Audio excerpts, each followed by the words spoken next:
வணக்கம் நேயர்களே, விவாத நேரம் நிகழ்ச்சிக்கு உங்களை அன்புடன் வரவேற்கிறோம். இன்று நாம் விவாதிக்கக்கூடிய தலைப்பானது ஆளுநர் ரவியுடன் முதலமைச்சர் ஸ்டாலின் சந்திப்பு, உச்சநீதிமன்றத்தின் அறிவுறுத்தல்கள் ஏற்கப்படுமா, அரசு ஆளுநர் மோதல் போக்கு முடிவுக்கு வருமா, நிலுவையில் உள்ள சட்ட மசோதாக்கள் என்னவாகும் என்ற தலைப்பில் தான் நாம் இன்று விவாதிக்க இருக்கிறோம். அதாவது இந்த வழக்கானது தொடர்ந்து நடைபெற்று வந்தது. குறிப்பாக ஆளுநர் அவர்களுக்கும் தமிழக அரசிற்கும் மோதல் போக்கு இருந்தது. அந்த மோதல் போக்கின் எதிரொலியாக வழக்கு தொடரப்பட்டு அபிஷேக் சிங்வி அவர்கள் போன்ற வழக்கறிஞர்கள் தமிழக அரசு சார்பாக வாதாடினார்கள். அந்த வழக்கில் தலைமை நீதிபதி அவர்கள் தனது பல பரிந்துரைகளை தெரிவித்திருந்தார்கள். அதாவது ஏன் இந்த மாதிரியான ஒரு விஷயத்திற்காக நாம் வழக்கு தொடர வேண்டுமா, ஆளுநர் ஏன் எதற்காக இந்த மசோதாக்களை நிலுவையில் வைக்கிறார் என்பது போன்ற அந்த காலதாமதம் கூடாது என வலியுறுத்த வேண்டும் என்றும் தமிழக அரசு சார்பில் வலியுறுத்தப்பட்டது. இந்த வழக்கு விசாரணையானது ஒரு பரிந்துரை என்றே சொல்லலாம். அதாவது ஆளுநரும் தமிழக அரசும் சந்தித்து ஒரு சுமூகமான போக்கை நீங்கள் எட்ட வேண்டும் என்ற ஒரு குறிப்பையும் உச்சநீதிமன்ற தலைமை நீதிபதி அளித்திருந்தார். அதன்படி ஆளுநர் அவர்கள் அழைப்பு விடுத்திருந்தார். முன்பு மிக்ஜாம் புயல் போன்ற காரணங்களால் சந்திப்பு தாமதமாகி இன்று நிகழ்ந்திருக்கிறது. இன்று மாலை சற்று முன் முதலமைச்சர் அவர்கள் ஆளுநரை சந்தித்து பேசியிருக்கிறார்கள். உடனே துரைமுருகன் அவர்கள், தங்கம் தென்னரசு, ரகுபதி, ராஜகண்ணப்பன் போன்ற அமைச்சர்களும் உடன் சென்றிருந்தார்கள். அந்த சந்திப்பிற்கு பிறகு ரகுபதி அவர்களும் ராஜகண்ணப்பன் அவர்களும் பத்திரிகையாளரை சந்தித்தார்கள். அதில் கூறிய ரகுபதி அவர்கள், சட்டத்துறை அமைச்சர் ரகுபதி அவர்கள், அதாவது 10 மசோதாக்கள் ஏற்கனவே ஆளுநர் அவர்கள் நமக்கு திருப்பி அனுப்பியிருந்தார். அந்த மசோதாக்களை நமது சட்டமன்றத்தில் மீண்டும் நிறைவேற்றி அவருக்கு அனுப்பி வைக்கப்பட்டது. ஆனால் அதுவும் ஜனாதிபதிக்கு அனுப்பி வைக்கப்பட்டது. அதை அவர்கள் சுட்டிக்காட்டியிருந்தார்கள். ஏற்கனவே நீதிமன்றத்திலும் நீதிபதியும் கூட சட்டப்பிரிவு 200 சுட்டிக்காட்டி இதை ஜனாதிபதிக்கு அனுப்பக்கூடாது, இதை ஆளுநர் அவர்களே பரிசீலிக்க வேண்டும் என்று அந்த நீதிபதியும் கூறியிருந்தார். அதையும் இவர்கள் இங்கு வலியுறுத்தி இருக்கிறார்கள். அதாவது முதலமைச்சர் அவர்கள் ஒரு கோரிக்கை மனுவாக இன்று அதை கொடுத்திருக்கிறார். அதே போன்று அவர் கூறிய அந்த பாயிண்ட் என்ன அப்படின்னா, 7th ஷெட்யூலில் யூனியன் லிஸ்ட் என்ட்ரி 66 இருக்குன்னு சொல்லி தான் நாங்கள் திருப்பி அனுப்பணும் அப்படின்னு சொல்லியிருக்காங்க. சட்டத்துறை அமைச்சர் இதை முதலே நீங்கள் சொல்லியிருந்தீங்க அப்படின்னா நாங்கள் அதை அப்போவே கரெக்ஷன் பண்ணியிருந்திருப்போம் அப்படின்னு சொல்லியிருக்காங்க. இப்போ அந்த மசோதா நிலுவையில் இருக்குது. அது மட்டும் அல்லாமல் ஏற்கனவே கேசி வீரமணி அவர்களுக்கும் விஜயபாஸ்கர் அவர்கள் மீதும் விசாரணை நடத்த வேண்டும் என்ற அந்த மனுவானதும் 15 மாதங்கள் கேசி வீரமணி அவர்களுடைய வழக்கும் 7 மாதங்கள் விஜயபாஸ்கர் அவர்களுடைய வழக்கும் நிலுவையில் இருக்கிறது. அதற்கும் அனுமதி அளிக்க வேண்டும் என்று கேட்டிருந்திருக்கிறார்கள். அதுபோன்று அந்த முன் விடுதலை என்று சொல்லக்கூடிய அந்த வழக்கிலும் கூட அந்த கோப்புகளும் கூட நிலுவையில் இருக்கிறது. கிட்டத்தட்ட 112 கோப்புகள் அனுப்பப்பட்டதில் 70 கோப்புகளுக்கான ஒப்புதல் அளிக்கப்பட்டு அதில் ஒரு 42, அது இல்லாமல் ஒரு 7 கோப்புகள் என்று முன் விடுதலை தொடர்பாகவே 49 கோப்புகள் நிலுவையில் இருக்கின்றன. எனவே இந்த கோப்புகள், இந்த மசோதாக்கள் அனைத்திற்குமே அவர்கள் சுமூகமான தீர்வினை அளிக்க வேண்டும், அதற்கு கையெழுத்திட வேண்டும் என்ற கோரிக்கை மனுவை இன்று சந்தித்து முதலமைச்சர் அவர்கள் அளித்திருக்கிறார்கள்.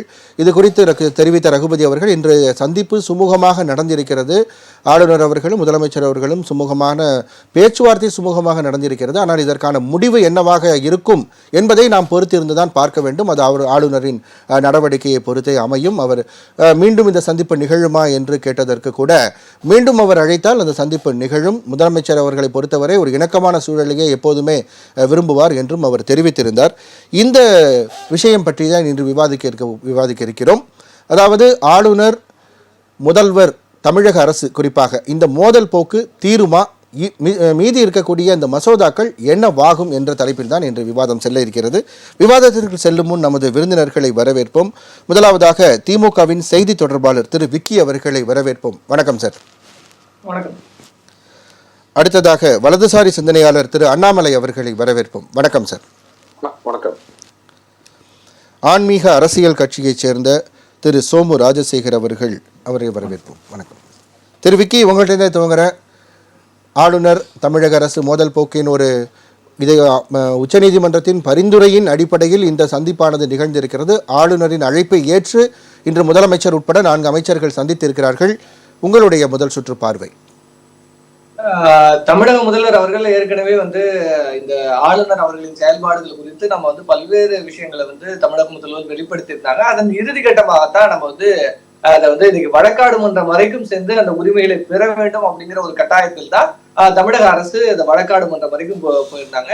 சோ அப்படி தமிழக அரசு அந்த வழக்காடு மன்றத்துல வைத்த வாதங்கள் எல்லாம் எல்லாருக்கும் தெரியும். அதுல வந்து நீதிபதி சந்திரசூட் அவர்கள் தெளிவாக சொல்லியிருந்தாங்க. ஆளுநர் RN ரவி வந்து இங்க வந்து ஒரு அரசின் கொள்கை நிலைப்பாட்டில் தலையிட்டு அதுல வந்து செயல்படுவது அப்படிங்கிறது அதற்கு எதிராக செயல்படுவது என்பது கூடாது. அவர் சட்ட விதிமுறைகளை வந்து பின்பற்ற வேண்டும். அதற்கு நேர் எதிராக பல்வேறு விஷயங்களை செஞ்சுட்டு இருக்காரு அப்படிங்கிறத பல விஷயங்களை சந்திரசூட் அவர்கள் தெளிவாக சொன்னாங்க. ஒரு சின்ன எக்ஸாம்பிள் சொல்றேன். அதாவது 10 மசோதாக்களை திருப்பி அனுப்புறாரு ஆளுநர். அந்த ஆளுநர் திருப்பி அனுப்பின பிறகு அதை வந்து மீண்டும் சட்டமன்றத்துல வந்து நாம வந்து தீர்மானமாக ஏற்றி திருப்பி அனுப்புறோம். அப்போ ஒரு முறை நிராகரித்து அதாவது திருப்பி அதில் கேள்வி கேட்டு அனுப்பிய மசோதாவை 2வது முறை சட்டமன்றத்தில் நிறைவேற்றினால் நீங்க வந்து அதை வந்து ஒப்புதல் தான் அளிக்க வேண்டும். முதல் முறைதான் நீங்க வந்து அதை வந்து நீங்க குடியரசுத் தலைவருக்கு அனுப்ப முடியும். 2வது முறை நிறைவேற்றிய தீர்மானத்தை நீங்கள் வந்து குடியரசுத் தலைவருக்கு அனுப்புவதற்கான எந்த ஒரு அதிகாரமும் இல்லை அப்படிங்கறத எல்லாருக்குமே தெரியும். சட்ட விதிமுறையும் அதான் சொல்லுது. ஆனா என்ன பண்ணாரு, ஆளுநர் RN ரவி அதை குடியரசுத் தலைவருக்கு அனுப்பினார். அப்ப இது எப்படி இருக்குன்னா, அதாவது டாஸ் வின் பண்ணிட்டு கிரிக்கெட்ல பேட்டிங் சூஸ் பண்ணிட்டு ஒரு 4 விக்கெட் ஃபர்ஸ்ட் ஓவர்லயே போன பிறகு இல்ல இது சரி வராது, நாங்க பவுலிங்கே எடுத்துக்கிறோம் அப்படின்னு சொல்றது எப்படிப்பட்ட தனம். சோ அந்த மாதிரிதான் வந்து RN ரவி இதெல்லாம் செஞ்சுட்டு இருக்காரு. அது மட்டும் இல்ல, இன்னைக்கு வந்து TNPC பாத்தீங்கன்னா 14 உறுப்பினர்களை கொண்டு இயங்க வேண்டிய TNPC பாத்தீங்கன்னா வெறும் 4 உறுப்பினர்களை கொண்டு 11 உறுப்பினர்கள் நினைக்கிறேன். 11 உறுப்பினர்கள் 4 உறுப்பினர்களோட செயல்பட்டு.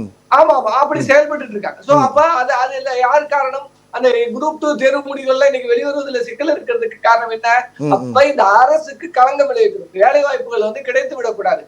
இளைஞர்கள் குறிப்பாக திராவிட மாடல் ஆட்சி அப்படிங்கிறது பல விஷயங்களை மக்களிடத்தில் சொல்லிதான் மக்கள் அதை ஏற்றுத்தான் இன்னைக்கு இந்த ஆட்சியை கொடுத்திருக்கிறாங்க. அப்ப அந்த விஷயங்களை மக்களுக்கு செய்து கொடுக்க வேண்டியது இந்த திராவிட மாடல் அரசின் கடமை. ஆனா அது எல்லாத்துக்கும் முட்டுக்கட்டையாக இங்க அனுப்புகிற கோப்புகளை வந்து நிறுத்தி வைத்துக் கொண்டு காலதாமதம் செலுத்திக் கொண்டு இல்ல நம்ம ஏற்கனவே இதை பத்தி நம்ம நிறைய விவாதிச்சிருக்கோம். இப்ப துணைவேந்தர்கள் விஷயத்தை பொறுத்த வரைக்கும் தமிழக அரசே வந்து வேந்தர்களை நியமிக்க வேண்டும் அப்படின்ற அந்த விஷயத்தை வந்து அவங்க ஆதரிக்கல அப்படின்றது. அதனாலதான் அந்த 10 மசோதாக்களுமே வந்து நிலுவையில் இருக்கு அப்படின்னு நமக்கு தெரியுது. ஆனா அதை மீண்டும் நம்ம வலியுறுத்திட்டு இருக்கோம் அப்படின்றதான் அங்க கேள்வியா இருக்கு. ஆமா, நான் அதான் சொல்றேன். அதுக்கான ஒப்புதல் கிடைக்கப்பெற வேண்டியது நமக்கு. விஜயபாஸ்கர் அவர்களின் வழக்கு வந்து நம்ம பாக்குறோம், KC வீரமணி அவர்களின் வழக்கு பாக்குறோம்.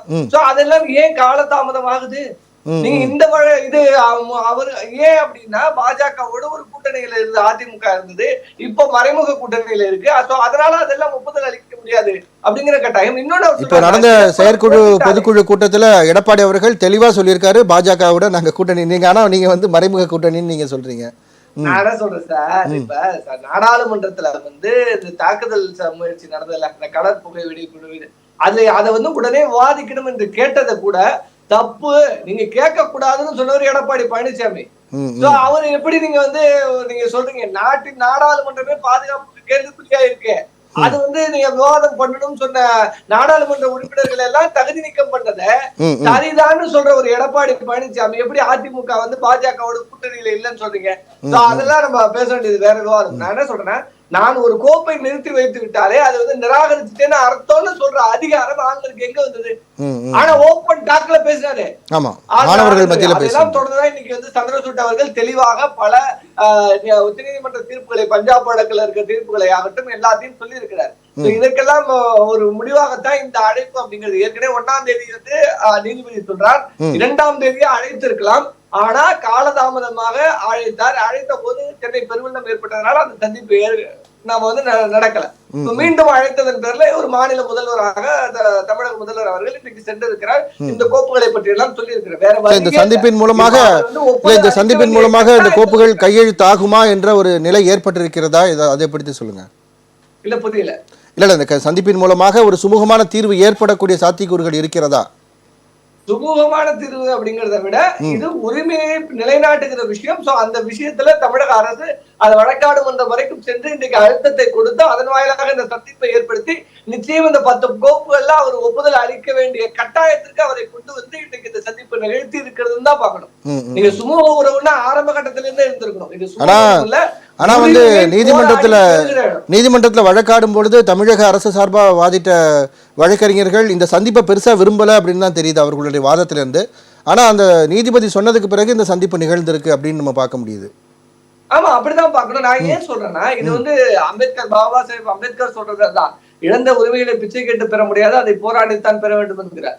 அப்ப இழந்த உரிமைகள் இங்க இல்ல, இங்க மாநில அரசின் உரிமைகளை ஒன்றியத்திடமிருந்து நம்ம வந்து கேட்டு பெற வேண்டிய நிலைமையில இருக்கிறோம். அதை வந்து போராடி பெற வேண்டிய இடத்துல வந்து இந்த ஆளுநர்கள் வைத்திருக்கிறார். அரசியல் சாசன சட்டத்தை எழுதும் போதே பாபா சாஹேப் அம்பேத்கர் சொல்கிறார், மக்களால் தேர்ந்தெடுக்கப்பட்ட பிரதிநிதிகள் கிடையாது, இவர்களுக்கு கொள்கை சார்ந்து ஆளுநர்கள் செயல்படக்கூடாது என்று சொல்லியும் கூட அதெல்லாம் தூக்கி குப்பையில இருந்து விட்டு ஆர் என் ரவி செயல்பட்டார். என்ன சொல்லுது விஷயத்தான் நம்ம பாக்குறோம். தொடர்ந்து பேசலாம் விக்கி சார். திரு அண்ணாமலை சார், உங்களுடைய முதல் சுற்று கருத்து இந்த ஆளுநர் முதல்வர் சந்திப்பு குறித்து. அதுவும் வழக்கமானதான். அவர் ஆளுநர் வந்து நன்கு படித்தவர், நல்ல அனுபவம் உள்ளவர், திறமையானவர். இவங்க மக்களால் தேர்ந்தெடுக்கப்பட்டு ஜனாதிபதி கைது செய்யலாம், ஆளுநரை கைது செய்யலாம், இங்க தீவிரவாதத்தை வளர்க்கலாம், தீவிரவாதிகளுக்கு பயிற்சி கொடுக்கலாம்னா சட்டம் போட்டு அனுப்பினா வந்து ஒரு ஆளுநர் ஒப்புதல் கொடுக்கணும் எந்த அவசியமும் கிடையாது. எந்த இடத்துல தீவிரவாதிகள் வளர்க்கறதுக்கான மசோதா என்ன கொடுத்தாங்க? இல்ல நம்ம சொல்றது இப்ப நீங்க சொன்னீங்க இல்லையா, உங்களோட முன்னுரையில 49 மசோதாக்கள் வந்து அந்த முன் விடுதலைக்கு ஆமா என்ன அதெல்லாம் வந்து அவர் இது கொடுக்கணும்னு எந்த அவசியம் கிடையாது ஆளுநருக்கு. இவங்க மக்களால் தேர்ந்தெடுக்கப்பட்டு அந்த சட்டமாக்கி அனுப்புறதாலே வந்து ஒரு ஆளுநர் சட்ட முடியும்னு ஒப்புதல் கொடுக்கணும் எந்த சட்டத்திலும் இல்ல. திருப்பி அனுப்பினா கூட ஆர்டிகல் 353 படி எனக்கு நீங்க தீவிரவாதம் குறிப்பிட்டது வந்து அப்ப குறிப்பிட்ட ஏதோ ஒரு மதத்தை சில குறிப்பிட்ட மதத்தினரை விடுதலை செய்வதை எதிர்த்து நீங்க குறிப்பிடுறீங்களா? எப்படி சார்? இல்ல நீங்க வந்து தீவிரவாதம் சொல்லும் பொழுது எதன் அடிப்படையில சொல்றீங்க? அவங்களை விடுதலை செஞ்சா தீவிரவாதம் வளரும்னா அந்த மத அடிப்படையில நீங்க சொல்றீங்களான்னு கேட்டேன். குறிப்பா அதுல நிறைய பேர் இஸ்லாமியர்கள் இருக்காங்க. தீவிரவாதத்துக்கு மதம்லாம் இருக்க முடியாதுங்க சார். தீவிரவாதம் தான். இதுக்கு முன்னால யாருன்னா வந்து அதை மத அடிப்படையில் நம்ம விடுதலை பண்ணிருக்குமா? இல்ல மத அடிப்படையில இல்ல. ஆனா நீங்க குறிப்பா இது தீவிரவாதம்னு சொல்லக்கூடிய காரணம் என்ன அப்படின்னு தான் நான் கேக்குறேன். கண்டிப்பா இப்ப கோவை குண்டுவெடிப்பு தீவிரவாதமா இல்லையா? இல்ல அதற்கான தண்டனைகள் வழங்கப்பட்டு இருக்காங்க.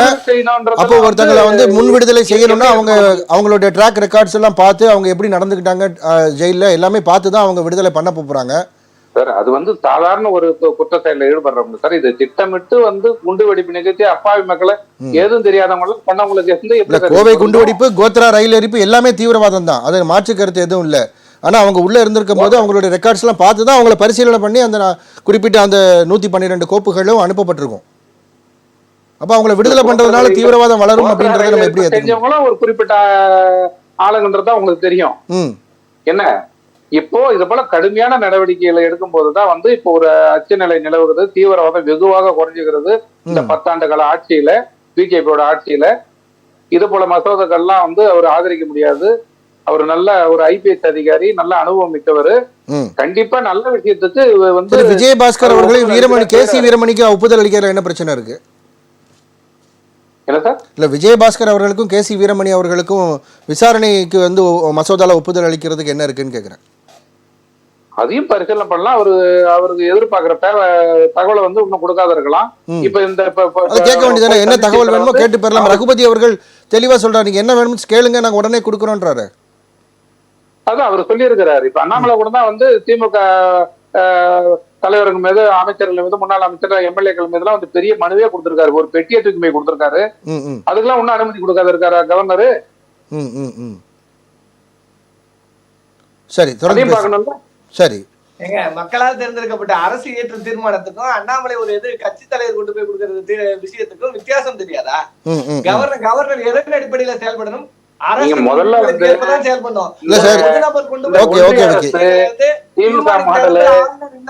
அந்த அதிகாரத்தை முதல்ல தெரிஞ்சுங்க. சரி விக்கி, அவங்க தொடர்ந்து பேசட்டும், முதல் சுற்று கருத்து முடிக்கட்டும். அண்ணாமலை சார், அதாவது வந்து இப்போ மற்ற மசோதாக்கள்னு எடுத்துக்கிட்டாலும் கூட இப்போ தமிழக அரசு நிறைவேற்றி 2வது முறையாக அனுப்பும் பொழுது அதை நிறைவேற்ற வேண்டியது தான் ஆளுநருடைய கடமை. அதை ஜனாதிபதிக்கு அனுப்பி காலம் தாழ்த்துவது சட்டவிதி 200 படியே தவறு அப்படின்னு சொல்லி உச்சநீதிமன்றமே சுட்டி காட்டியிருக்கு.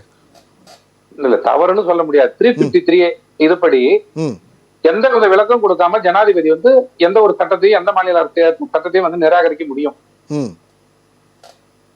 நீங்க அதை பாருங்க அந்த ஷரத்தை. சரி, அது வந்து உச்சநீதிமன்றம் தலையிட முடியாது எனக்கு தெரிஞ்சு. இல்லை, இப்போ நான் சொல்றது ஆளுநர் அவர்களே இங்கே நிறைவேற்றிடலாம். 2வது முறையாக சட்டமன்றத்திலேருந்து நிறைவேற்றி போகிறது, அதை ஜனாதிபதிக்கு அனுப்ப வேண்டிய அவசியமே இல்லை அப்படின்னு தானே சொல்கிறாங்க. அதை அனுப்பி அவர் வந்து நிராகரிக்கிறதுன்றது வேற. நான் சிம்பிளா கேக்குறேன் சார்.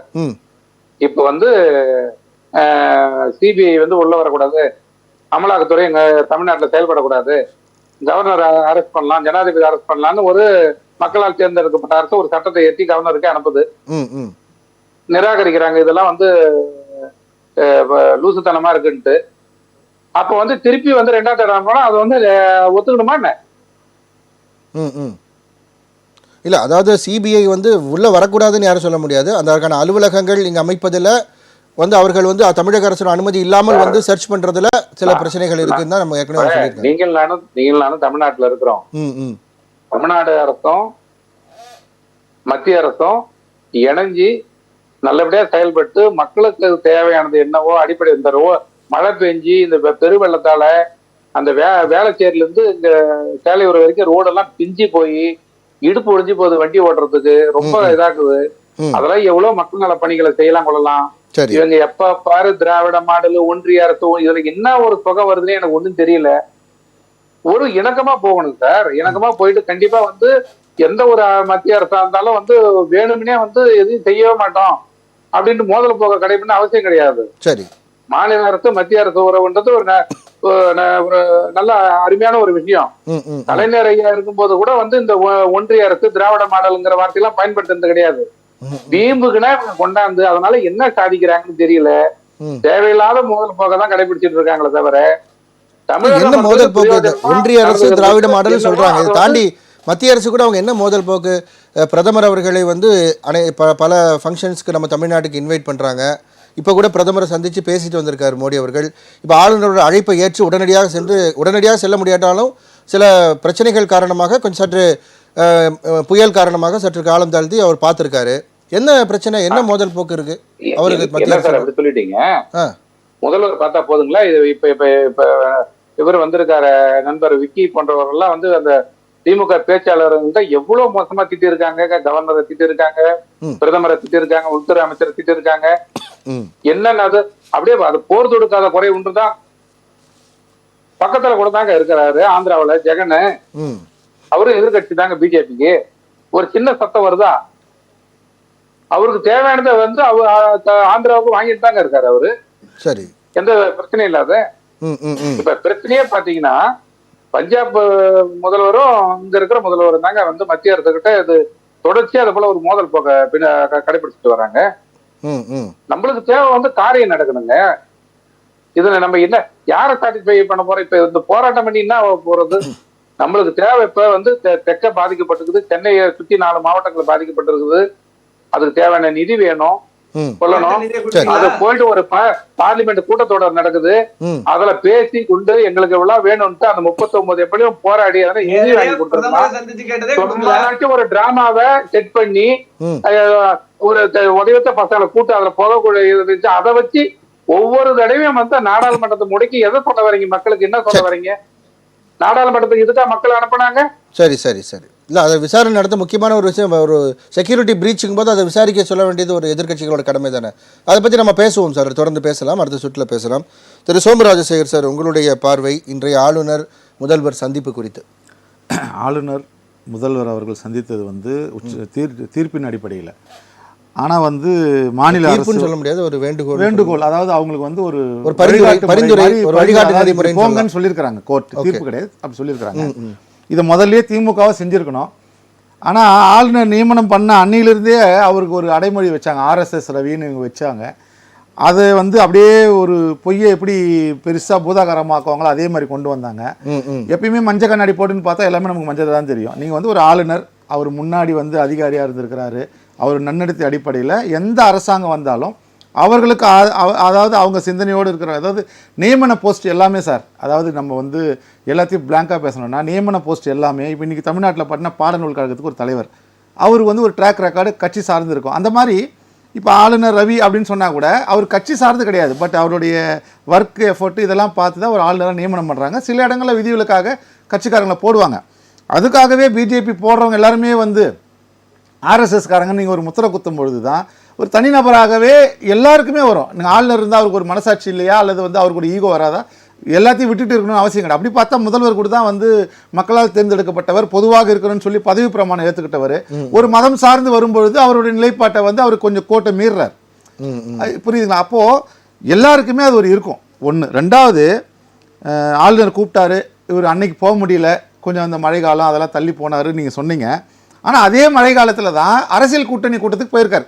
12 கிலோமீட்டர் இங்கே இருக்கிற ராஜ்பவனுக்கு போய் தமிழ்நாடு நலன் சார்ந்து உச்சநீதிமன்றத்தில் நீதிமன்றத்தில் வழிகாட்டுதல் படி பேசி இந்த சுமூகமான விஷயத்தை ஒரு வாரத்துக்கு முன்னாடி முடிக்கிறதுக்கு மனசு இல்லாதவங்க தான் அன்னைக்கு அவ்வளவு மழை வெள்ளத்தில் பாதிக்கப்பட்டிருக்க டெல்லிக்கு போனார் புள்ளி வச்ச கூட்டணியுடைய கூட்டத்தில். அது அவங்களுடைய அரசியல் ஸ்டாண்டு. ஆனால் அதை நியாயப்படுத்தக்கூடாது. இதுக்காக தான் அதாவது இந்த மாதிரி ஒரு விஷயங்கள் இது எப்படின்னா, மாமியார் வச்சா மண்குடம், மருமக வச்சா பொன்குடன்ற மாதிரி ஆளுநர் தீர்ப்பை மதித்து அதாவது அந்த வழிகாட்டை பற்றி கூப்பிட்றாருன்னா முதலமைச்சருக்கு பல பணிகள் இருக்கலாம். ஆனால் இது வந்து ஏற்கனவே உங்களுக்கு ஒரு முரண்பட்ட கருத்து இருக்கும்போது ஒரு சமரசத்துக்கு நீங்கள் போகணும்னு வரும்போது நீங்கள் அது ஆளுநர் அவர்களுமே வந்து அடுத்த நாள் விசாரணைக்கு வருது அப்படின்னு தெரியும் போது தான் முதல் நாளைக்கு தான் அவர் அழைப்பு விடுறாரு. இப்போ நம்ம அதை வந்து 13ஆம் தேதி அதை வந்து மென்ஷன் பண்றாங்க இந்த மாதிரி உச்சநீதிமன்றத்தில். இந்த தீர்ப்பு நீங்க அவர் அண்ணாமலை பதிவு பண்ண மாதிரி இவங்க கொடுத்துருக்கிற கோப்புகள் எல்லாமே பார்த்தீங்கன்னு சொன்னா அண்ணா திராவிட முன்னேற்ற கழகத்தில் கூட்டுறவுல வந்து அவங்க நியமன போஸ்ட், அந்த தேர்ந்தெடுக்கப்பட்ட உறுப்பினர் நியமனங்களை தேர்ந்தெடுக்கப்பட்ட உறுப்பினர்கள் இப்போ அதில் திமுக காரங்களை உட்கார வைக்கணும். அதை வந்து இவங்க கேட்குறாங்க. ஒன்று. ரெண்டாவது, பல்கலைக்கழகங்கள் வந்து முதலமைச்சர் வந்து நியமனம் பண்ணுன்னு கேட்குறாங்க. இதனால் பாதிக்கப்படுறதுல தனியார் கல்லூரிகள். அதுக்கப்புறம் வந்து பயங்கரவாதிகளை விடுவிக்கணும். இது தீவிரவாதின்னு சொல்கிறத வந்து நான் ஒரு சின்ன மாறுபடுறேன். ஏன்னா தீவிரவாதன்றது எல்லாருக்குமே இருக்கும். ஒரு இந்து மதத்தின் மீது பற்றுள்ளவர்கள் தீவிரமாக இருந்தால் தீவிரவாதிகள், அதிலெல்லாம் மாற்றுக்கிறது கிடையாது. அது மாதிரி இஸ்லாமியர்கள் இருக்கலாம், கிறிஸ்தவர்கள் இருக்கலாம். பயங்கரவாத செயல்களை தான் செய்யக்கூடாது. தீவிரவாதன்றது அரசியல்வாதியாக இருந்தால் அரசியல் தீவிரமாக இருந்தால் அரசியல்வாதி. அந்த மாதிரி அந்த பயங்கரவாதிகளை விடுவிக்கிற ஒரு மசோதா இருக்குது. இன்னைக்கு நிலைமையில் தேனி மாவட்டத்தில் பார்த்தீங்கன்னு சொன்னால் குறிப்பிட்ட ஒரு மதம் சார்ந்த தலைவர்களுக்கு குறி வைக்கப்பட்டிருக்கான்னு சொல்லிட்டு தமிழ்நாடு போலீஸ் தான் பிடிச்சிருக்கு. என்ஐஏ கூட பிடிக்கல. ஒரு 2 நாளைக்கு முன்னாடி கோயம்புத்தூரில் பார்த்தீங்கன்னா 6 மாதத்துக்கு முன்னாடி ஒரு கார் வெடிகுண்டு. அதை கூட இந்த அரசாங்கம் என்ன சொல்லிச்சுன்னா அது வந்து ஒரு பட்டாசு வெடிச்சது அது எல்லாமே சொன்னாங்க. பிறகு வந்து வேற வழி இல்லை, உண்மையை வந்து ஒத்துக்கிட்டாங்க. அப்போ நீங்க எல்லாத்தையுமே ஒரு மென்மை போக்கு என்ன காட்டுதுன்னா உங்களுடைய கூட்டணியில் இருக்கக்கூடிய சில அடிப்படைவாத அமைப்புகளை வந்து நீங்க தாஜா பண்ணணும், அவங்கள வந்து நீ கூட்டணியிலே வச்சுக்கணும். அந்த ஓட்டு அதிமுகவுக்கு கன்சால்டேட் ஆயிடக்கூடாது. அப்போ அவங்க கேட்கக்கூடிய முரணற்ற கோரிக்கைகளை வந்து இந்த அரசாங்கம் முன்னெடுத்து செய்யும் பொழுதுதான் ஆளுநர் வந்து அந்த கோப்புகளை நிறுத்தி வைக்கிறார். இப்போ அண்ணன் சொன்ன மாதிரி வழியே தெரியாத ஒரு ஊருக்கு இவங்க வழி கேட்கும்போது வழி இல்லைன்னா வழி இல்லை தான். நீங்கள் ரெண்டாவது முறை கேட்டுட்டேன், நீங்கள் இது ஒரு வழி கொடுக்கணும், எப்படி கொடுக்க முடியும்? ஆளுநர் ஒன்றும் பண்ண முடியாது. அந்த மாதிரி எதை நிப்பாட்டணுமோ அதை நிப்பாட்டி வச்சிருக்கிறாரு. டிஎன்பிசியை பற்றி சகோதரர் சொன்னார். இப்போ தான் ரிட்டையர்ட் ஆகிருக்காரு. அவரை நீங்கள் ரெஃபர் பண்ணுறீங்க ஒரு டிஎன்பிசி தலைவருக்கு. அந்த கோப்பு ஒன்று அங்கே போச்சுங்க. அதை வந்து அவர் வெயிட்டிங்கில் வச்சுருக்கு. காரணம் என்னென்னா அது டிஎன்பிசின்றது வந்து குறைந்தபட்சம் ஒரு 3 வருஷம் இருக்கணும். இவருக்கு ஏஜ் லிமிட் வந்து பார்த்தீங்கன்னா 9 months நியரில் தான் இருக்குது. அதனால் இப்போ நிப்பாட்டி வச்சிருக்காரு. அப்போ நீங்கள் ஒரு கோப்பை அனுப்புறதுனாலே அதை அப்படியே ஆளுநர் ஏற்றுக்கணுன்றது அவசியம் கிடையாது. அவர் படித்தவர், மேலே பேசுகிறார். அதாவது தமிழ்நாட்டுக்குமான மத்திய அரசுக்குமான ஒரு இணைப்பு பாலமாக இன்றைக்கி ஒரு அமைச்சர் இவங்க ஸ்மூத்தாக போகிறாங்கன்னு சொன்னால், இவங்க இப்போ டெல்லிக்கு போகிறாங்கன்னு சொன்னால் ஆளுநர் ரெஃபர் பண்ணுவார். இன்றைக்கி எவ்வளோ சார் சொன்ன மாதிரி மக்களுக்காக போய் ஆளுநர்கிட்ட கேட்க வேண்டிய விஷயங்கள் நிறைய இருக்குது.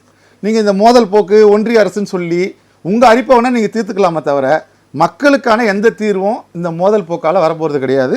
அதை செய்கிறதுக்கு ஆளுநர் வரவும் கிடையாது. ஒரு ஸ்பீட் பிரேக். ஒரு அரசாங்கம் மக்களால் தேர்ந்தெடுக்கப்பட்டிருக்கிறாங்க. அவங்க வந்து மத்திய அரசாங்கத்தோட ஒரு தொடர்பை ஏற்படுத்துவதற்கு நியமன போஸ்ட்டு கவர்னர். நீங்கள் அவர் எதிரியாக பார்க்குறீங்க.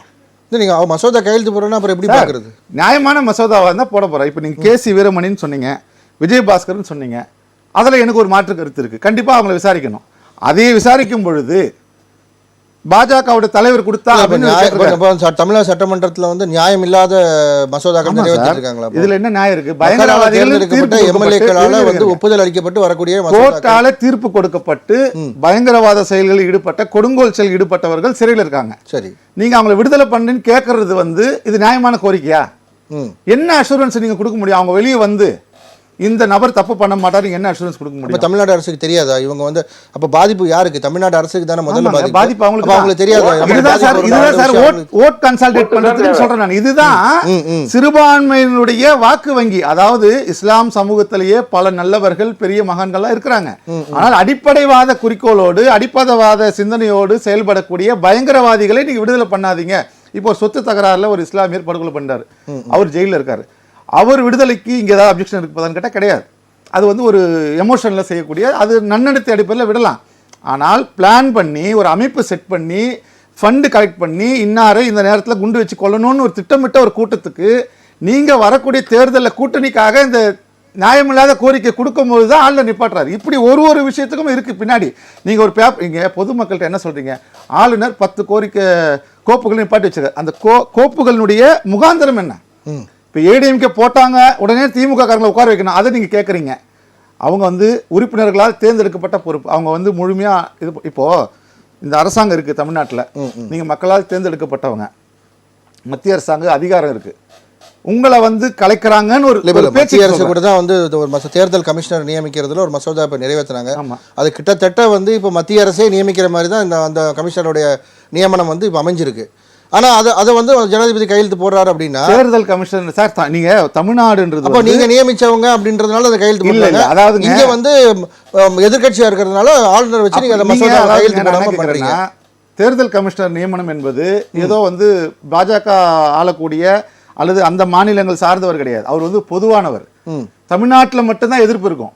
தமிழ்நாட்டுக்காக எந்த திட்டத்தையும் நம்ம மாற்ற முடியாது. ஆல் ஓவர் இந்தியாவுக்கு என்ன தேவை இருக்கோ அதை தான் வந்து மத்திய அரசாங்கம் செய்ய முடியும். இப்போ தேர்தல் கமிஷனரை போடுறதுல தமிழ்நாட்டில் இருக்கக்கூடியவங்களுக்கு மாற்று கருத்து இருக்கலாம், மற்ற மாநிலங்கள் ஏற்றுக்கிறாங்களே, அங்கே ஏதாவது அப்ஜெக்ஷன் வருது. இப்போ அண்ணன் சொன்ன மாதிரி ஆந்திராவில் வந்து ஒரு முதலமைச்சர் இருக்கிறாரு, அவர் அங்கேயும் ஒரு ஆளுநர் சென்ட்ரல் கவர்மெண்ட் வந்து நியமனம் பண்ணியிருக்கு, அங்கே தேவைகளை கேட்குறாங்க, நியாயமான விஷயங்களுக்கு வந்து கருத்து வேறுபாடுகள் இருக்குது. ஆனால் ஒரு சித்தாந்த ரீதியாக ஒரு கட்டமைக்கப்பட்டு ஒரு மத்திய அரசால் நியமிக்கப்பட்ட ஒரு ஆளுநரை வந்து நீங்க வந்து RSS ரவி இவருக்கு ஒரு சாயம் பூசும் பொழுதுதான் இந்த பிரச்சனை வருது. எங்க மாநிலத்தில் அது மாதிரி நடக்குதா? சரி விக்கி சார், அதாவது திமுகவை வந்து சேர்ந்தவர்கள் எல்லாருமே ஆளுநர் அவர்கள் பேசியதற்கு எதிர்வினை ஆற்றும் பொழுது கடுமையான வார்த்தைகள் அவங்க பேசியிருக்காங்க. உதயநிதி அவர்கள் நீட் போராட்டத்தில் பேசும் பொழுதும் சரி, அவர் எங்கேயாவது வாக்கு சேகரிக்க சென்றால் என்ன நடக்கும் என்பதை தமிழக மக்கள் என்ன செய்வார்கள் என்று ஒரு வார்த்தையை அவர் உபயோகப்படுத்தியிருந்தார்.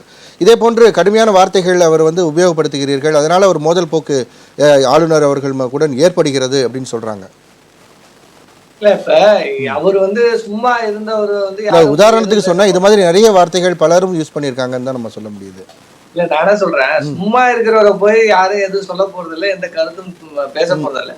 அவர் இந்த மண் சார்ந்து, இந்த கலாச்சாரம் சார்ந்து, இந்த மக்கள் பேசுகிற கொள்கையை சார்ந்து அவர் வந்து அதற்கு நேர் எதிராக பேசுறாரு. பல விஷயங்களை நம்ம சொல்றாரு. கால்டுவெல்ல வந்து இது கால்டுவெல் குறித்து பேசுறார், ஜியு போப்பு குறித்து பேசுறார், வீரமாமுனிவர்னு தன்னை பெயரை மாட்டிக்கிட்டு இந்த தமிழுக்கு தொண்டாட்டியவர் ஒரு கிறிஸ்துவ மிஷனரின்னு சொல்றார். அப்ப இன்னும் நீங்க போனீங்கன்னா வாடிய பயிரை கண்ட போதெல்லாம் வாடினேன்னு சொன்ன எங்க வள்ளலாறு வந்து ஒரு சனாதனவாதிக்கிறார். நான் என்னுடைய அடையாளங்களை மாத்துறதுக்கு நீ யார்? நீ ஒரு பீகாரி. உனக்கு தமிழ்நாட்டின் அடையாளங்கள், தமிழ்நாட்டின் கலாச்சாரம், தமிழ்நாட்டின் பண்பாடு, தமிழ்நாட்டில் இருக்கிற தலைவர்கள் பற்றி ஏதாவது தெரிந்து கொண்டு பேசணும், இல்ல எழுதி கொடுக்கிற வேண்டியாவது சரியா எழுதி வாங்கணும். அப்ப எதுவுமே இல்லாம நீங்க வந்து உட்கார்ந்துகிட்டு நேர் எதிராக பேசுறதெல்லாம் பேசினா நாங்க பார்த்துட்டு கடந்து போவோம். அதுதான் கேள்வி. இப்ப அவர் வாடிய பயிரை வந்த போதெல்லாம் வாடினேன்னு சொல்லிட்டு வெண்மையை துறந்த வள்ளலாரை நீங்க எப்படி சனாதனவாதிக்கிட்ட? நான் அப்ப கேட்பனா இல்லையா? அப்ப பீகாரியான உனக்கு எப்படி வள்ளலாரை பற்றி தெரியும்? வள்ளலாரை பற்றி தெரிந்தால் பேசணும், நான் பேசுவேன். அதுக்கான உரிமை எனக்கு இருக்கு. அப்ப அதுதான் நாங்க இங்க பேசுறோம். அப்ப நீங்க மாநில உரிமைகளை குறித்து பேசும்போது தமிழர் அல்லாதவர்கள் வந்து தமிழ்நாட்டுல வந்து எம்எல்ஏ எம்பியா இருக்கலாமா? யாரு? தமிழர் அல்லாதவர்கள்லாம் வந்து தமிழ்நாட்டுல எம்எல்ஏ எம்பியா இருக்கலாமா? சார் சட்டமன்ற தீர்மானம் என்ன விதி என்ன?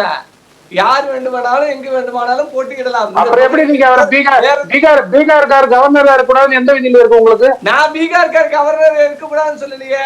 நீங்க சரியா உள்வாங்கிங்க. பீகார்காருக்கு தமிழ்நாட்டில் இருக்கிற தலைவர்களை பற்றி, தமிழுக்கு தொண்டாற்றிய தலைவர்களை பற்றி தெரியலங்கிற, தெரிஞ்சுக்கிட்டு பேசணும்னு சொல்றேன். நான் பீகார் என்ன கொண்டாடினாங்க? முதல்ல திராவிட, நான் கேக்குறது திராவிடங்கிறது என்ன? திராவிடத்துக்கு தனி மொழி இருக்கா? தனி கலாச்சாரம் இருக்கா? தனி எல்லை இருக்கா? தனி வரலாறு? மன்னர்கள் யாரு? ஒரு பொய்யை, திராவிடங்கிற பொய்யை எவ்வளவு இதுவும் வந்து எங்க மேல திணிச்சிட்டு இருக்கீங்க தமிழர்களால. நீங்க ஆராய்ச்சியாளரா? ஆர்.என். ரவி ஆராய்ச்சியாளரா? கால்டுவெல் சொன்னது பொய்ன்னு நிரூபிக்க முடியுமா ஆர்.என். ரவியால? கண்டிப்பா பொய் தான். கால்டுவெல் வந்து மதமாக்க வந்த ஒரு மிஷினரி. சார் நீங்க சொல்றீங்களா? அதான் சொல்றீங்க. இந்து தீவிரவாதம் இருக்குல்ல, இந்து தீவிரவாதம். காந்தியை சுட்டுக் கொண்ட சாவர்கருக்கு நீங்க மாலை போடுவீங்க, மரியாதை செய்வீங்க. பகவாத்மா தேச தந்தையை கொன்ற ஒருவனுக்கு எல்லாமும் நீங்க கொண்டு நாங்கள் தலைவர்களை நேசிக்கத்தான் செய்வோம். அடுத்ததா ஒரு குற்றச்சாட்டு,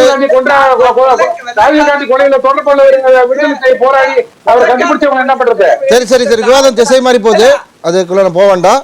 இல்ல இப்போ விக்கி, அதாவது 112 மசோதாக்கள் சொன்னீங்க, கோப்புகள் சொன்னீங்க. அதுல வந்து 70 கோப்புகள் போக 42 + 7 49 கோப்புகள் கைது முன் விடுதலை சம்பந்தமா இருக்குன்னு, அதனால வந்து தீவிரவாதம் பெருகிரும் அப்படின்னு சொல்லி ஒரு குற்றச்சாட்டை வைக்கிறாங்க. பயங்கரவாதம் பயங்கரவாதம் பயங்கரவாதம் பயங்கரவாதம் பெருகிரும் சொல்றாங்க.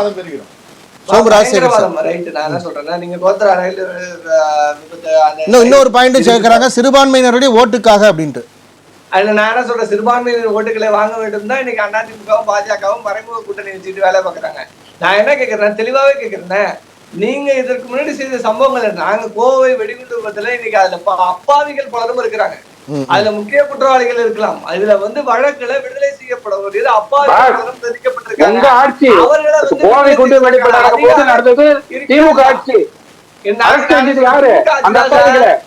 திமுக ஆட்சி தான் சார். நான் சொல்றேன்,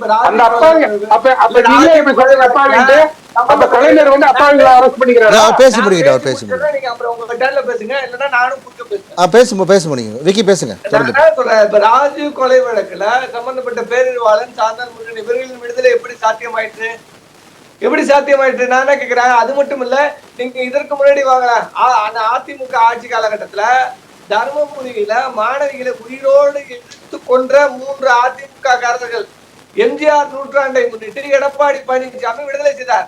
திட்டமிட்டு கல்லூரி மாணவிகளை கொளுத்தி, அண்ணன் சொன்னார்ல பயங்கரவாதம் என்பது திட்டமிட்டு நடத்துவது. அப்ப 3 பயங்கரவாதிகள் அதிமுகவை சார்ந்தவர்கள், அதிமுகவின் தொண்டர்கள், அவர்களை வந்து நூற்றாண்டை விட்டு விடுதலை செய்யப்ப அண்ணன் எங்க போனாரு அப்படின்னு எனக்கு தெரியல. அப்ப நான் என்ன சொல்றேன்னா, இதுல தண்டனைக்கு உட்பட்டவர்கள்ல காலங்கள் இருக்கு. இப்ப நம்ம பேரறிவாளன் விடுதலை எப்படி சாத்தியப்படுத்தினோம், அவங்க ஏற்கனவே அதற்கான தண்டனை அனுபவித்து விட்டார்கள், இதற்கு மேலும் கூடாது என்று சொல்லித்தான் அந்த விடுதலை சாத்தியப்படும். அதே போல இந்த வழக்கிலும் அப்பாவிகள் பலரும் இருக்கிறாங்க, உடல் உபாதைகள் இருக்கு, நோயால் பாதிக்கப்பட்ட பலரும் இன்னைக்கு சிறையில வந்து வாடிட்டு இருக்காங்க. அந்த இறுதி வாழ்க்கையாவது தனது குடும்பத்தோடு அவர்களால வெளில வந்து நடமாட கூட முடியாது. அப்படிப்பட்ட நிலைமையில இருக்கிற இஸ்லாமிய கைதிகளை வந்து விடுதலை செய்ய வேண்டும் என்று இந்த கோப்பை அனுப்பியிருக்கோம். சோ அப்ப இது நீங்க சொன்ன மாதிரி இது தமிழக அரசு தான் பொறுப்பெடுத்துதான் வெளியிடுது. நாளைக்கு ஒரு பிரச்சனை அவர்களால் என்றால் நீங்க என்ன வேணாலும் கேள்வி கேட்கலாம் தமிழக அரச. ஆனா அப்படிப்பட்ட சுச்சுவேஷன் இருக்கா? பேரறிவாளனை விடுதலை செய்யும் போது என்ன சொன்னாங்க, மோடி உயிருக்கு ஆபத்து வந்து விடுவோம் அப்படின்னாங்க. பேசுற பாஜக காரர்கள் பலரும் இருக்காங்க. இன்னைக்கு அதெல்லாம் நடக்குதா? இப்ப இன்னொரு பாயிண்ட் முக்கியமா பேச வேண்டியிருக்கு விக்கி. அதாவது கடந்த முறை வந்து நம்ம ஜனாதிபதி உரையுடன் நம்ம சட்டமன்ற கூட்டத்தொடரை துவங்கினோம். அப்போ ஏகப்பட்ட பிரச்சனைகள், அவர் அந்த உரையை வாசிக்கிறதுல சில பகுதிகளை விட்டுட்டு வாசிச்சாருன்னு. இப்போ அடுத்த வருஷம் 2024 வரப்போகுது. இப்போ அது தொடர்பாகவும் இன்னைக்கு பேசியிருக்காங்களா? அடுத்த கூட்டத்தொடரில் அந்த உரை எப்படி வாசிக்கப்படும் பற்றி இன்னைக்கு விவாதிச்சிருக்காங்களா?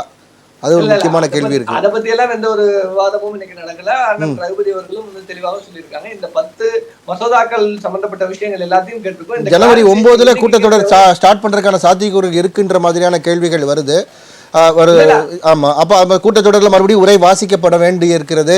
அது மறுபடியும் ஒரு சர்ச்சையை கிளப்பாம இந்த வாட்டி நீங்க தமிழக அரசு எச்சரிக்கையா செயல்படுமா? அதான் கேள்வி. இல்ல அவர் என்ன வாசிக்க போறாருன்றத முதல் நாள் கொடுக்குறோம், அதை ஒப்புதல் அளிக்கிறாரு. ஒப்புதல் அளிச்ச பிறகுதான் அதை வந்து வாசிக்கிறதுக்கு வைக்கிறாங்க. முதல் நாளே அதை கரெக்ட் பண்ண வேண்டியது தானே. எனக்கு இதெல்லாம் உடன்பாடு இல்லைன்னு அப்பயே சொல்ல வேண்டியது தானே. இப்பயும் நான் சொல்றேன், 2024 சட்டமன்ற கூட்டத்தொடருக்கான உரையும் அனுப்பியிருப்போம். அந்த அனுப்பின உரையை நீங்க பார்த்து இதெல்லாம் நான் படிக்க முடியாது, நிராகரிக்கிறேன் என்று சொல்லி வெளியிடுங்க பொதுவெளியில. அதற்கு பிறகு தமிழக அரசு அதற்கு பதில் சொல்லும், அதற்கு பிறகு பேசலாம். அப்ப அது வந்து வெளிப்படையா என்ன வேணாலும் பேசிக்கலாம். நான் இங்க சொல்லுது, ஒரு கொள்கை சார்ந்து ஒரு ஆளுநர் செயல்படக்கூடாது, அத வந்து அரசியல் சாசன பிரிவு சொல்லுது. ஆனா அவர் அதற்கு எதிராக திராவிடம் காலாவதியானது என்று ஒரு கொள்கை சார்ந்து ஒரு கருத்தை பேசினார். இதெல்லாம் தான் இங்க பேசு பொருளா இருக்கு. ஆர்.என். ரவி மேல. ஆர்.என். ரவி ஒன்றும் IPS அதிகாரியா இருந்தாரு, அதனால அவர் மனித புனிதர் எல்லாம் இங்க கிடையாது. நாகாலாந்துல இருந்து எதுக்கு இங்க வந்தாரு? அங்க என்ன நடந்தது? சின்ன குழந்தை கூட தெரியுங்க, திராவிடங்கிறது ஒண்ணு கிடையாதுன்றது. என்ன கிடையாது? திராவிடம் கிடையாது. எங்க இருக்குது? நம்ம தேசிய கீதத்துல இருக்கு சார். அண்ணாமலை சார் நம்ம தேசிய கீதத்துல இருக்கு. இருக்குது, ஆப்கானிஸ்தான் இருக்குது, பாகிஸ்தான் இருக்குது, பங்களாதேஷ் இருக்குது, பர்மா இருக்குது, கம்போடியா இருக்குது, நேபாள் இருக்குது, திபெத் இருக்குது.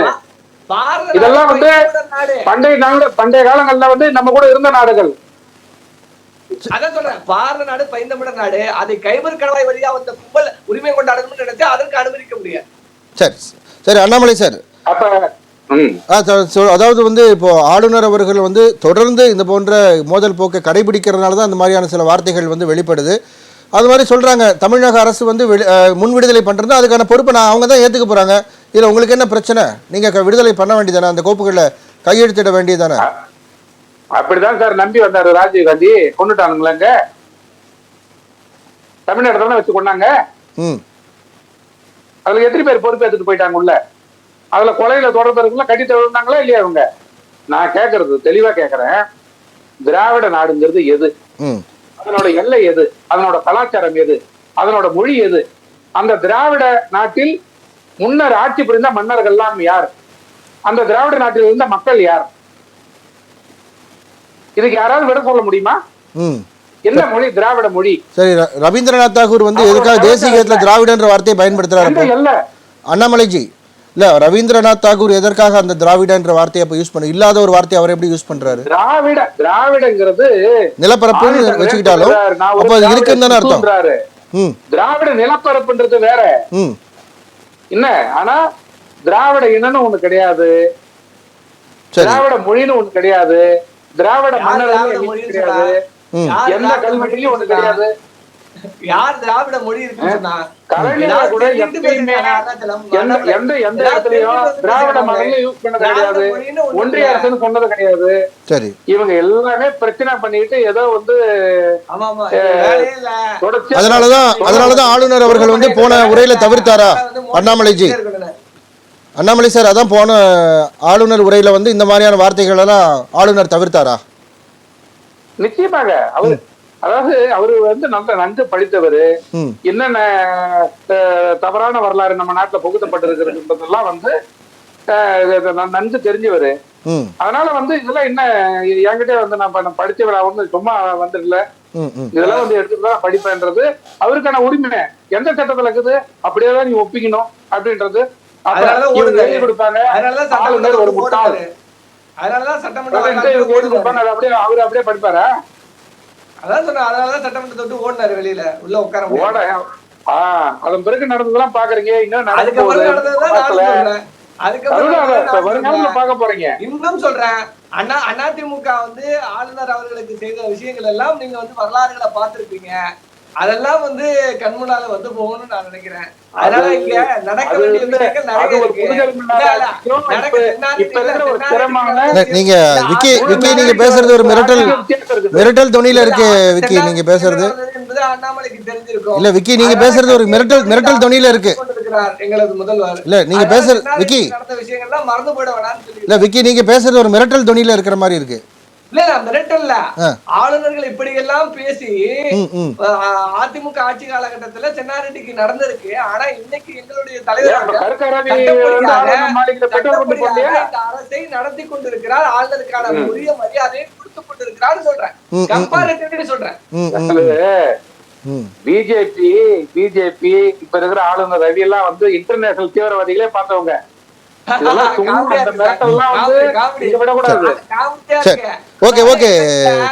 அண்ணாமலை சார், வந்து ஒரு நகரத்தையே கட்டிட்டானா, அதை தடுக்க வக்கில்லையா? இவங்க எல்லாம் தீவிரவாதியை பாத்துட்டாங்களா? அந்த இடத்தை விட்டு கொடுத்தது யாரு? சரி சரி சரி சரி கூட்டணி கட்சி காங்கிரஸ் கட்சி. ஓகே அண்ணாமலைஜி, அண்ணாமலை சார், நான் மறுபடியும் வரேன் உங்கள்கிட்ட வரேன். சார் நான் உள்ள வரேன். திரு சோமராஜசேகர் சார், நீங்க அப்போதே குறுக்கிட விரும்புனீங்க. அதாவது வந்து இப்போது தொடர்ந்து இது போன்ற மோதல் போக்குகள் இப்போ முடிவுக்கு வருமா அந்த பேச்சுவார்த்தை மூலமாக? நான் ஏற்கனவே கேட்ட மாதிரி இப்போ அடுத்த கூட்டத்தொடர் வேறு ஆரம்பிக்க போகுது. ஏற்கனவே போன கூட்டத்தொடரில் பிரச்சனை இன்றைக்கி வரைக்கும் முடிஞ்ச பாடு இல்லை. இப்போ அடுத்த கூட்டத்தொடரிலாவது அந்த உரையை ஒழுங்காக அவர் வாசிப்பாரா, அல்லது அதுலேயும் இது போன்ற சில முட்டுக்கட்டைகள் போடுவா, அந்த பிரச்சனை முன்னரே தீர்க்கப்படுமா இந்த முறை? ஆளுநர் தமிழ்நாட்டினுடைய அரசாங்கம் சார்ந்த அமைச்சர்களுடைய மோதல் போக்கு வந்து முடிவுக்கு வரணுன்றது தான் ஒரு சாமானியனாக இருக்கக்கூடிய அனைவருடைய கருத்து.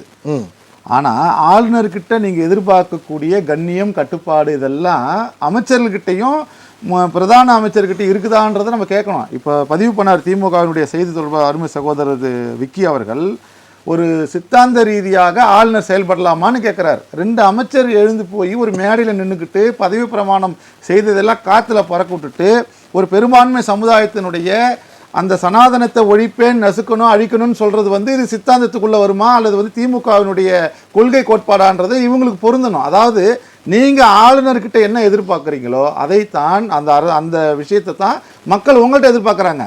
நான் அதுதான் முதல்ல சொன்னேன், மாமியார் வச்சா மண்குடம், மருமக வச்சா பொன்குடம் தான் திமுகவினுடைய ஸ்டாண்டு. ஒண்ணு சார் இருங்க சார், நான் உங்களை குறிப்பிடவே இல்லை. நீங்க இருங்க சார், நாங்க அதை சொல்லல பிரதர், நாங்க சொல்லல. நீங்க ஆனால் பதவி ஏற்றுக்கொண்ட ஒரு அமைச்சர் பேசலாமா?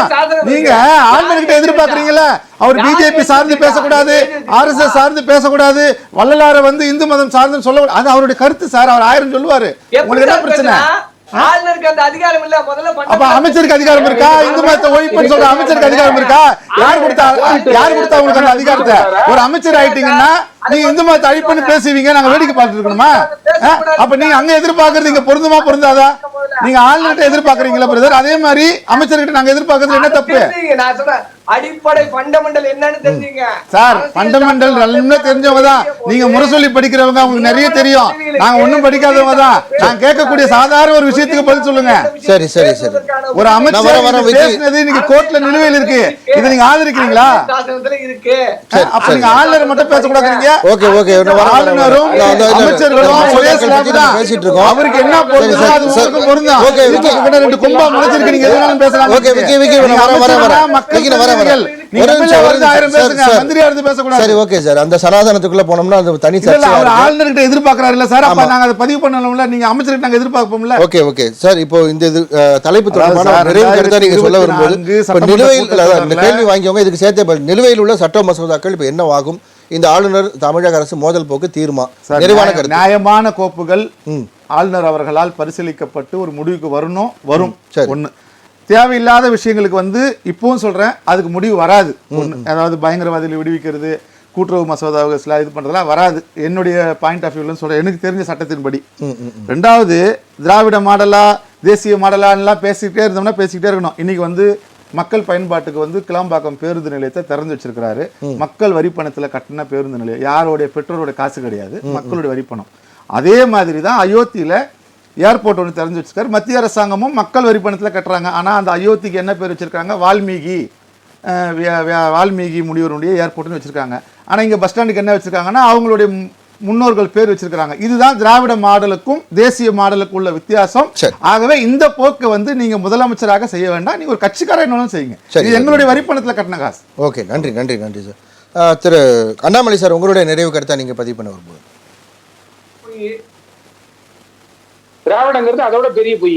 ஆமா ஆமா, நீங்க சொல்ற பொய்யில பெரிய உருட்டுல இந்த ஒரு சரி சொல்லுங்க. ஒரு மாயை. தலைப்பு தொடர்பாக அவங்க நிறைவு கருத்தை பதிவு பண்ணுங்க அண்ணாமலை சார்.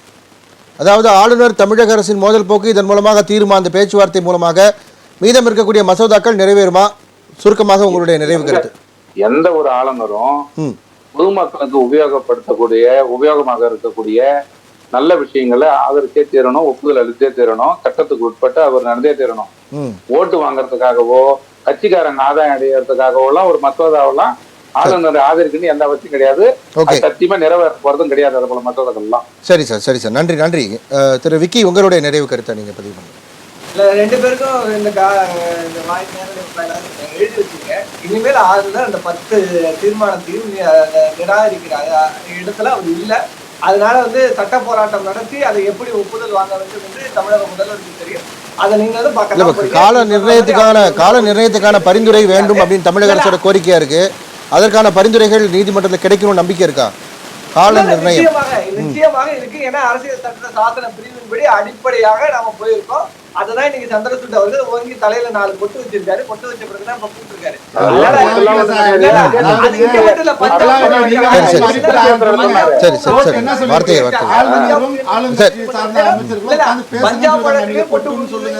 மறந்துட்டு பேசிட்டு இருக்காங்க பாஜக. அதனால அடிப்படை என்ன அப்படிங்கிறது நம்ம தெரிய போகுது. இந்த 10 தீர்மானங்களும் நிச்சயமாக நிறைவேற்றப்படத்தான் போகுது. அவருக்கு வேற வழியே இல்லை அப்படிங்கிறது நம்ம நிச்சயமா பார்க்கத்தான் போறோம் எதிர்காலம். கண்டிப்பாக இணைப்பில் வந்து உங்களுடைய கருத்துக்களை பகிர்ந்து கொண்டதற்கு நன்றி. நம்முடன் விவாதத்தில் பங்கு பெற்ற விருந்தினர்கள் அனைவருக்கும் நன்றி. மீண்டும் ஒரு விவாதத்தில் பங்கேற்போம் நேயர்களே. நன்றி, வணக்கம்.